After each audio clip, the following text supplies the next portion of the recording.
Poštovani Budvani, poštovani prijatelji, želim prvo da vam kažem da sam se prije nekoliko minuta čuo sa našim predsjednikom Skupštine, sa drugim funkcionerima. Želim da vam kažem da je u Risanskoj bolnici su im konstatovane određene povrede, međutim, generalno oni su u dobrom stanju i meni je jako drago zbog toga u ovom trenutku.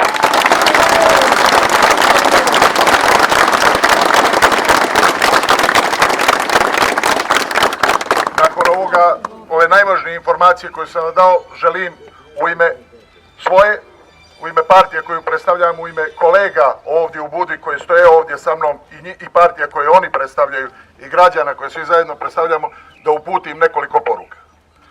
Prvu poruku želim da uputim međunarodnoj zajednici.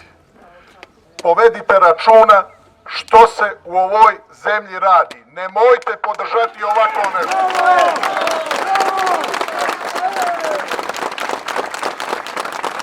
Nemojte ćutati na poteze i nemile scene vojne hunte koja je trenutno na vlasti u Crnoj Gori.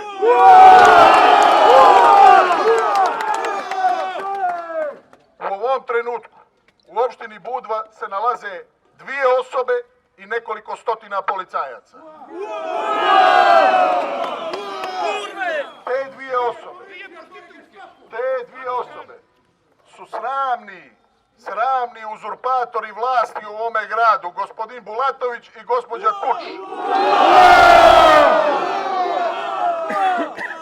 Pozivam i njih, ukoliko ima trunke ljudskosti više u njihovim srcima, da izađu iz opštine, ostave se ovoga prljavog posla i da ne rade ovo što su namjerili da rade.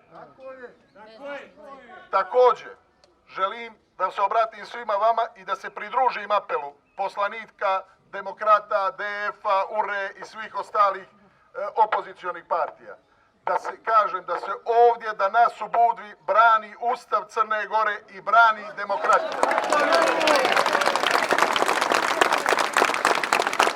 To je poruka svim građanima u Crnoj Gori.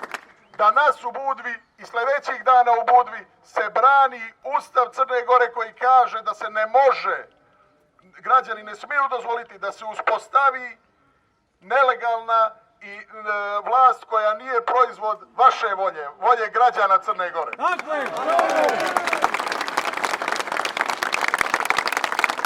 U ovom